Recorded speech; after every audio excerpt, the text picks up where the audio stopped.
Hey guys, Clash with Dandy Dan bringing another episode of the War Report. Now we're staring at Alien Tyrants versus Glizzy Nation. Alien Tyrants is a clan that one of my accounts is in. It's a good group of guys. Kind of quiet, but everybody gets their stuff done for the most part, as you will see. But we're wondering if we need to kick the leader. And I only say that because when we look at the War Report here, Tell the Terror, fearless, wonderful leader, missed his war attacks. Now, prior to this, I guess it was 2 wars prior, I actually missed war attacks, and he did also. We both got a timeout. We were put out of war. My timers got away from me. I didn't set the right timer. He was busy or whatnot, and so he's actually missed 2 consecutive war attacks because we took a war off. Then he was on, and then he missed his attacks again. Now we've got Tony or whatever, spelled wrong. That guy hasn't played in 2 weeks, so he really shouldn't be in wars. We've got some other people that have missed some attacks, so that's probably what helped hurt us, unfortunately. So the big question is, should we kick these people? Should we kick our leader? What do we do, right? But saying that, we did have some 3 stars here. So let's go over and highlight some of the 3 stars. So John Falco, great guy, supports the clan. Again, not a chatty group, but we do get it done. Coming in with E-Drags here. And so you're going to see an E-Drag attack. Now, you really can't kick the leader per se. Understandably so. Do we want to do that? Not really. But the problem is, for better or worse, people kind of look at the leader as like the go-to guy, the example guy. I'm a leader of 3 or 4 clans myself. They expect you to fill war castles. They expect you to, do your attacks and basically be the model citizen for what everyone else should be doing, right? Which, to that extreme, Tell is very fair. Like, I asked him about clan games the other day. It was a while ago. I said, hey, do we have a points minimum? What are we doing? And he goes, well, I don't really score a ton of points, so I don't expect anyone else to. So, in that sense, he's extremely fair. But all that said, they are kind of the example. And what will happen sometimes, unfortunately, is even if you have a leader that does every war, fills all the clan castles or whatnot, and then for some reason, one player just decides, hey, say he missed this war attack, or he forgot to fill the war castles, or anything, and they go, oh, I wasn't really happy with, that you missed your attack, so I'm leaving, so you lose a good player.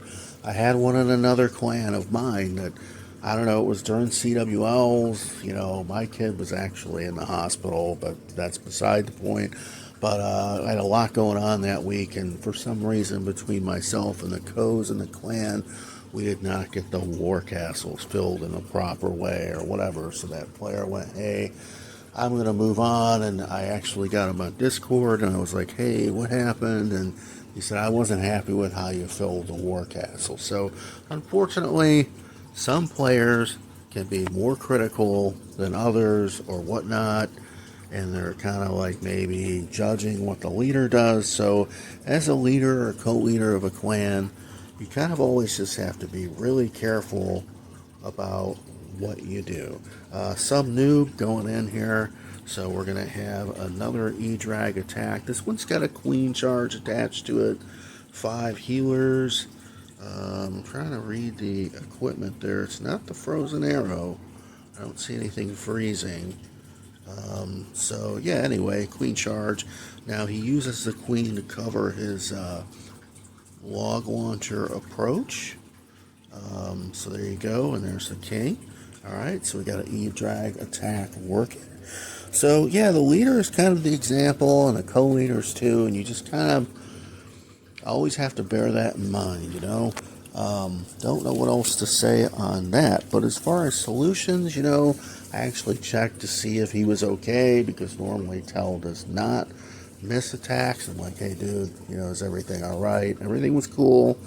And so back before they came in with ores and whatnot, and once ores started with the hero equipment, everybody wanted back-to-back wars. But before that, I run multiple clans, so I was doing like a scheduled war set, like Monday, Wednesday, Friday are prep days, so then the other days are the war days, and so on and so forth.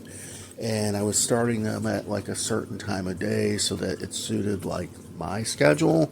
Only reason being is if I'm going to be the one that's filling all the war castles and doing everything else, and I'm running several clans, I need the time to get it done. Like, for instance, in another clan, Fun Win War, one of the co-leaders, I kind of drug my feet on starting a war, and he started a war, which was totally fine, but I didn't realize it. He wasn't filling the war castles in that moment, and I got on and I went, oh wow, there's only like, 8 hours left, and all these war castles need filled, so, oh my gosh, and I had to kind of scramble. So it's a little easier when you know what the schedule is, and then you've got like a full 24 hours in your mind to kind of prepare for the fact that, I'm going to have to do these war attacks. I don't remember. Let's try this one. Jimmy James is in. Oh, I didn't want that one because that's basically a progress base. Um, Here we go. So we got a little different air attack here to look at from Jimmy James. So yeah, I mean, it was just, maybe you can do something on scheduled times and whatnot, but the only problem with that is if you do it 3 days a week, Monday, Wednesday, Friday, Tuesday, Thursday, Sunday, whatever, you miss like one day of war a week, which to me is okay. I mean, but are people really still into grinding wars back to back? Which is something I have to check and see in my own clans. Obviously, you want the ore, but you also want some level of sanity as well. So that's that. Um, so the main thing I guess would say is that it's best to just relax and have fun, and realize that your leaders and co-leaders have lives too. They're people too, and they forget things too, and it's all gonna be okay. You know. So that's really the most I would say of that. So yeah, we got the drags and the balloons cooking away.